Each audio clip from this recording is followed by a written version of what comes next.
Ladies and gentlemen, welcome to a new edition of Pod by the BAE. I'm your host, Nathan Blond. Joined alongside me, Seth Varnadore. Seth, your South Florida Bulls get shut out of the NCAA tournament. And seemingly it wasn't particularly close that they were even a fringe bubble team toward the end there. We'll kind of get into that. But they are in the NIT with their stupid newfangled rules. They are going on the road to Oviedo to face the Central Florida Knights Tuesday at 9 p.m. on ESPN Plus. So always fun when your postseason games are not on linear television. That's always super lit. Can't wait to see the ratings on that. But first and foremost, your South Florida Bulls get bounced in the semifinals against a eventual bid-stealing conference champion in the UAB Blazers, who defeated Temple. Yes, Temple in the AAC finals to steal a bid, and that's just kind of how the weekend worked out for your Bulls. The other side of the bracket set up perfectly, and you couldn't capitalize.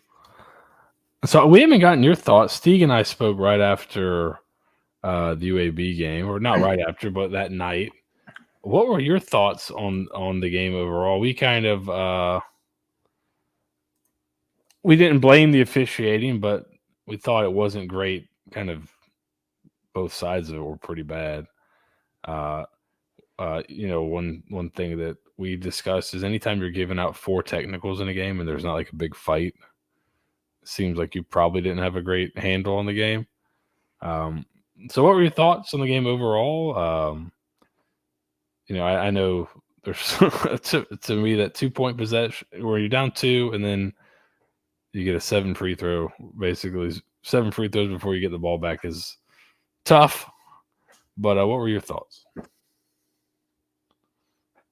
Not having Corey Walker was probably underrated in how it changed the outcome in the course of that game. USF, it was clear all season they didn't have the bodies inside to be able to sustain that, and UAB took advantage. UAB was more aggressive, more physical. Well, the first time they met, where they lit USF up to a tune of 41 free throws.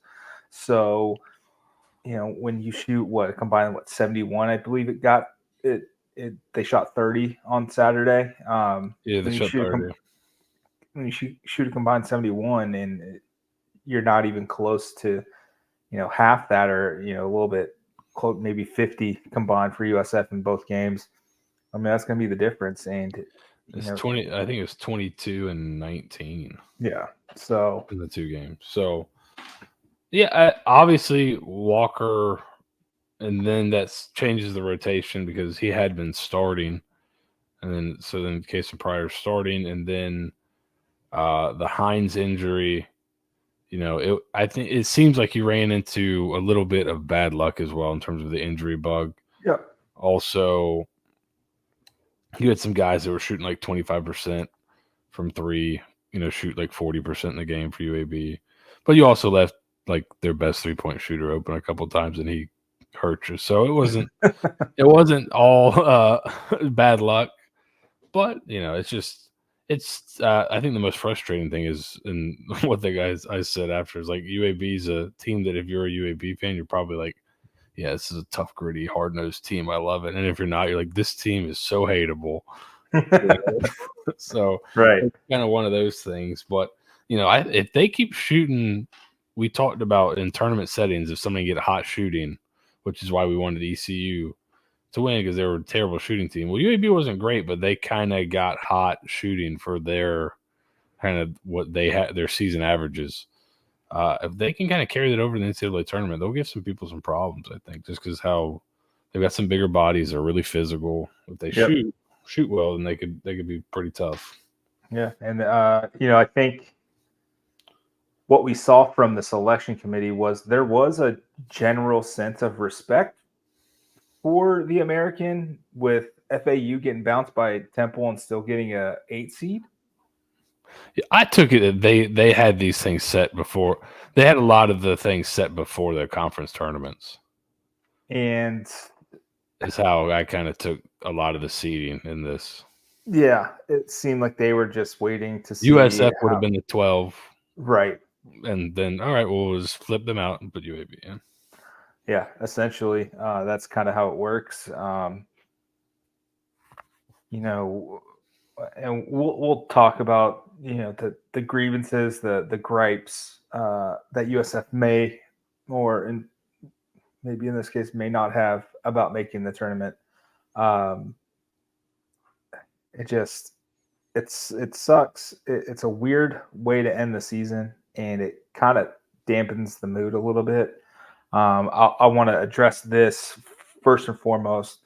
There were multiple, and not just like some of like the classic like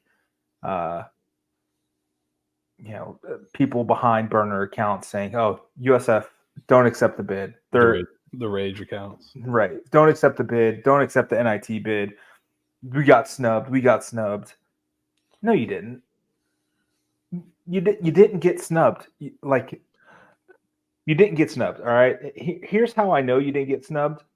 You lost to Central Michigan and you lost to Maine. All right. And then you lost 2 of your last 3 in games that everybody knew that you needed to win to make the tournament. You needed to win the conference tournament.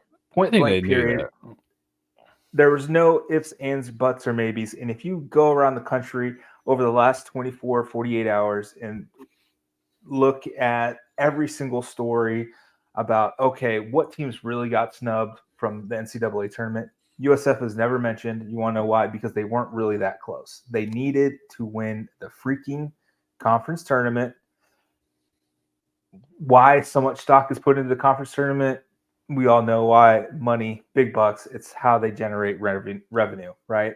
And I get it. The system is what the system is, and you have to play within the system, which is why people, railing against net and all of this stuff doesn't matter. Win your freaking games and you'll get in. And for people to think that USF, who has had maybe 6 good seasons in the 53-year history of this entire basketball program, should decline an invite to the NIT is preposterous. It's asinine. It is the most entitled USF thing I could ever imagine. But I think that's not just a USF fan thing. Like, how many people said, and this is not even close in terms of the snub, but like, you didn't really hear Indiana State saying that they shouldn't accept the NIT bid. But, when Florida State got snubbed, and that's like a real snub, you heard people saying, oh, they shouldn't play the bowl game, don't play the bowl game. And how many times have we seen teams where, especially, around the COVID stuff, if they didn't have a great end of the season, they would just decline. And for fans, like, just decline the bowl game, just decline the bowl game. So I think it's more common now. I don't think it's just I think it just shows the frustration where when your margin is so thin, and you knew it was thin, we talked about it, 2 weeks ago. I said the Tulsa game doesn't really matter because the only way you're getting in is winning the conference tournament. And that was the only way they were getting in. It's something Colin told us like a month and a half ago. He's like, listen, we don't need to rain on the parade, but everyone I talked to says they're not getting in the tournament. They're not getting in unless they win the conference tournament. That's it. Doesn't matter if they win out. They have to win the conference tournament. Was the FAU? It was the FAU game that USF won. I believe there was the graphic of Joe Lunardi saying just one word answer, no. When asked by the ESPN producers, will USF be a bubble team? No. Your out of conference schedule sucked. All right. Here's my question. This is one question I have that I think is somewhat interesting in terms of just win the games. If they replace those 3 losses with losses to, Duke, North Carolina, and Clemson or something like that, do you think they're in? or they're I think they're mentioned in the snub right. category today. It's just like even at the same record, but it's just like, and I thought Coach Amir had a good answer on that, and he's like, listen, like he's like, I maybe got to pick 3 of the games. And they're out of conference. It's like everything we were locked into a lot of these games before he even got hired. So Right. it's kind of just an unfortunate reality, and there's not much that could be done. And like you said, the reality of the situation is like if you can't schedule better games, then you better win them all. And that sucks, but that's just kind of the way it is. Like Indiana State, yeah, they have a real gripe. They have a gripe. Highest rated team ever in the net to be left out of the NCAA tournament. 29th. And USF was what, 70? I think they're in the 70s. 70s? Like there are way better teams that are left out. I think way better resume. I think that's the toughest part too. I think this would be a tough team for anybody to play. Absolutely. Without ties. Like with teams that are big, it's not a great matchup, which I think we might talk about here in a second. But unfortunately. But like this would not be a team you'd want to play. But there is that resume factor in here, and this is not one of the top resumes left out, unfortunately, even though really great. Those just bad losses weigh it down so much, which is unfortunate because you look at the last 2 months, they're like a top 45-ish team. Right. Which is still, once you add in all the automatic qualifiers, still probably on the outside looking in of at-larges. So it stinks. But here's where we can kind of take a page from women's basketball, right? Like they know that their conference kind of sucks, right? And like historically, their conference has sucked. So they've had to get creative, do these multi-team tournaments in like the Bahamas, things like that, Las Vegas, to get their net rating up, their RPI, whatever it was, up high enough to counteract the bottom half of the American, right? Especially when UConn left. Now, this season aside, women's basketball has been able to withstand, 1 or 2 losses, still get a conference, still, get a bid. Because of how good their non-conference is. And like I understand like quality losses are such a freaking joke because the point is to play and win the games. But at some point you have to weigh like the good and the bad of like, okay, we went 24-7. Okay. If we could change a couple of those quad 4 wins, against like Arkansas Pine Bluff or South Carolina State to like quality losses against, a Duke or a Syracuse, somebody. Is it better? If you change like 2 of the wins and all the 3 worst losses to all quad 1 losses, is the resume better? Is the odd part. It looks better. I mean, it helped FAU, right? They beat Arizona by 1 in overtime. Yeah. Like they lost to Illinois, who was the eventual Big Ten. Right, they lost to. I think they lost to Illinois, who was the eventual Big Ten conference champion. Like it helps. The tough part, I think, is for fans to reconcile is we watched FAU play a lot this year in conference. And this was not some juggernaut. This was a team that was beatable, finished second in the conference by a few games. It's not like when, everyone's expecting them to be top, I think they were top. They were top 25. Preseason top 10. Yeah. So, and I saw, and that's why I think to your point about you don't leave out these tournaments, you don't decline. I saw Ken Pomeroy, basically the guy that runs Ken Pom. I think he basically said, listen, one of the reasons FAU is so highly rated in all these metrics is because they started out really highly rated. Like their expectations were super high at the beginning of the year. Right. So this dip later in the year in form doesn't hurt them as much as somebody that starts out, lower and then then loses, it gets even lower. You're not able to make up that ground. You'll lose ground more slowly late than you can make up late, it seems like. So, and you had a great line in the Discord basically saying FAU's hot tournament run got them 2 bids. Yeah, they were so hot last year. They got 2 NCAA tournament bids out of it. I mean, it's basically they're outside of the Arizona game, which is obviously huge. Their resume and USF's resume aren't all that different, but they got that Arizona game, which was part of it. They got because of their performance in the postseason last year is the reason they got that game. Right. And then obviously winning that game is huge. And then the preseason expectations let them start out really higher. It really seems to me like if you start your season really fast, that sticks in the minds of the committee more unless you totally tank at the end. You could start if you start out really fast and then play like 600 ball the rest of the way, or 550 ball the rest of the way. The committee's it's a long season. They kind of, it seems like the teams that start out really hot build themselves a lot of cushion. Like Alabama, they started out super hot.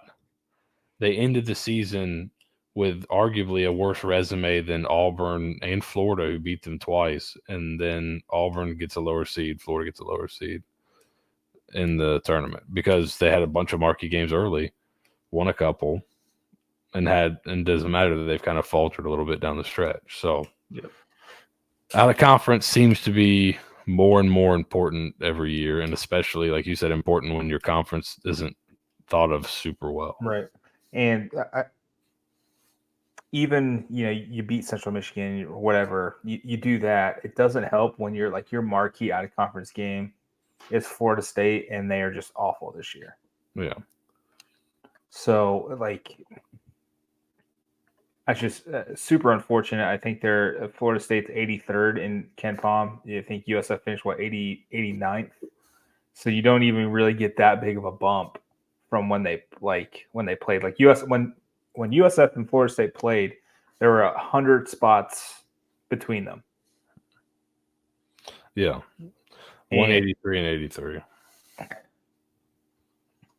And it sucks. But you lose to Maine, Hofstra, UMass, you go 2-4 your first 6 games.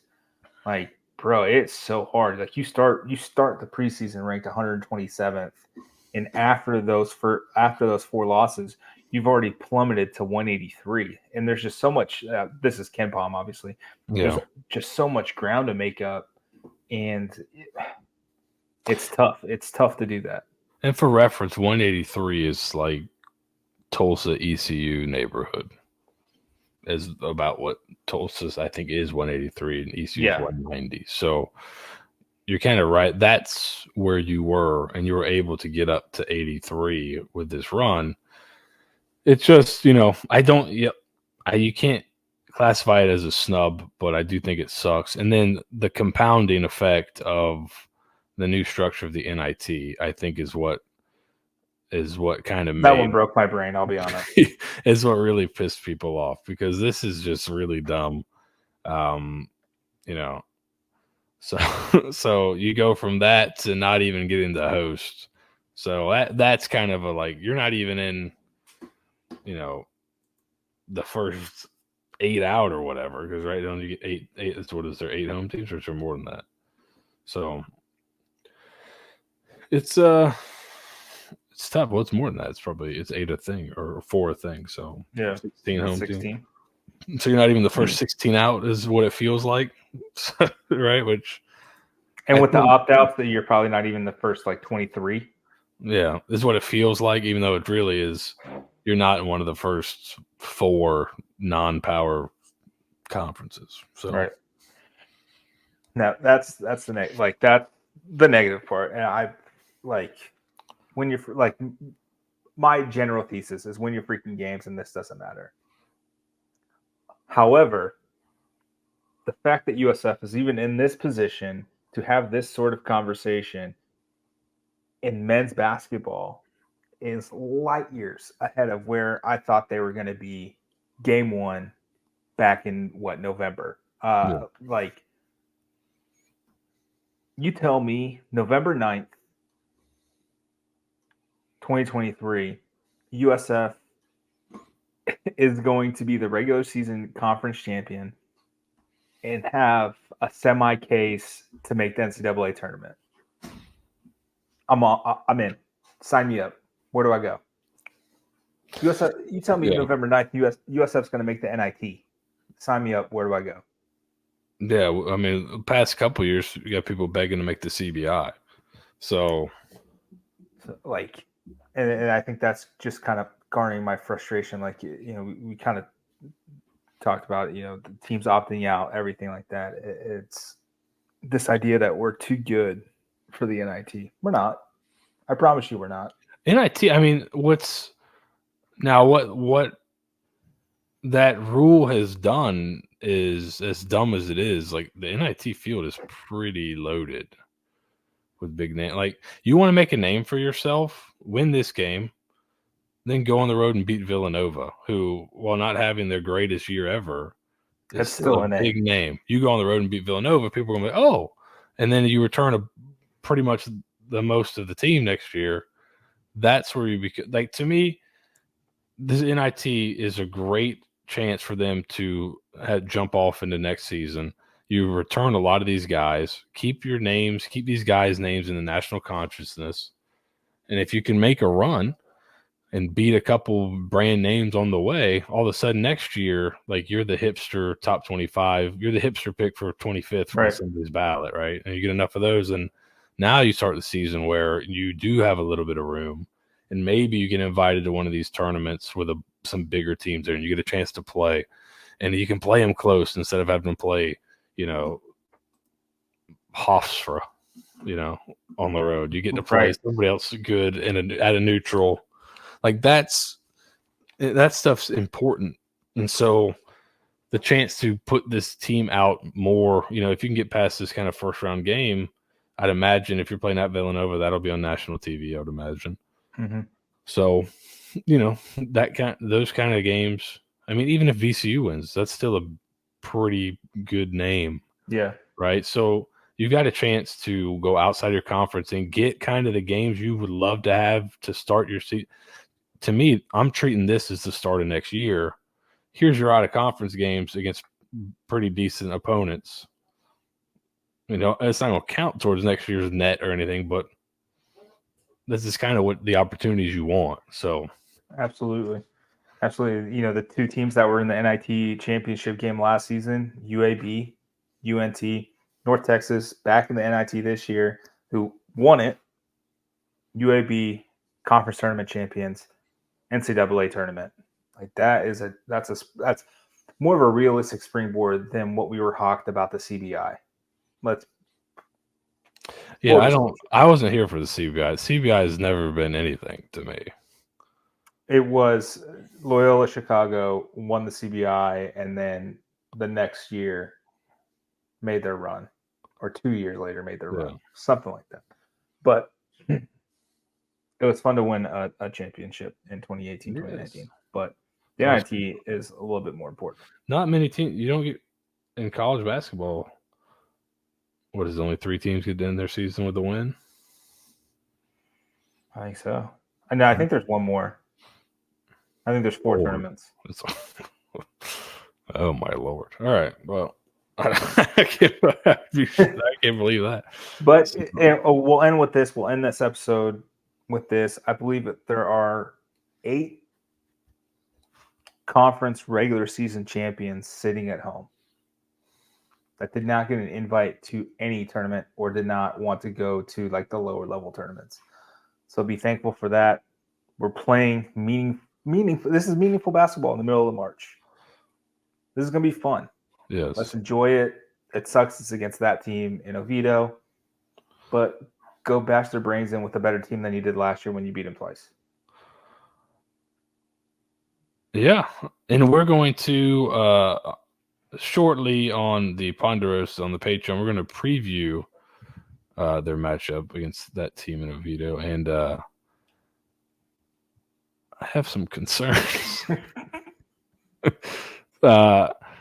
Just broad strokes. How would you describe UAB, like, physically? Tall, big, physical. They like to get after it on defense. Yeah, so that team they're about to play is really tall, really good on defense. So that's a little scary. Now they're not as good offensively as a team like UAB, at least by They the do number. not have a Yaxel. Let's be honest here. But they've got a few six. I think they got a 6'11" guy, a 7-foot guy, 6'10" guy, with some athleticism. So that's a little scary. But this is a team that's also lost 15 games. So I don't know. You're hoping that your ability to win some games on the road this year shines through. But we'll go further in depth on the Ponderosa. So if you're not a member, join the Patreon. $10 gets you the extra weekly podcast, which that preview will go under. During the conference tournament, we did previews for the $5 as well. But I think there's one game a week in the NIT, right? Bro, I think it's one a week. No, they play. They play tomorrow. They play Tuesday, and then if they won, they would play either the 23rd or 24th, which is Saturday. So Saturday or Sunday. All right. Well, maybe if they win, we'll probably put out a preview for the $5 people for the second round. So, but this first game will be the extra weekly podcast. So you get 4 extra podcasts a week at minimum. Sometimes you get more writing and things like that, and access to the Discord, which is a lot of fun. We're going to have if you're in the Discord, we're going to have a bracket challenge with a prize of the winner's choosing. We'll announce more details on that later, but we'll have some options for the winner, possibly. So go ahead and get in the Discord. You can get in the Discord for free. You look at the link on our Twitter/X profile. Links in there for it. Join the bracket challenge. If you win, you can get some cool stuff. So join us in Discord for free if you want the insider section, which is just like every other message board in USF, but half the price and with better info a lot of times. You can join on Patreon for $5. So that's the pitch right there. That's the pitch. With that, go Bulls, be safe. Go Bulls.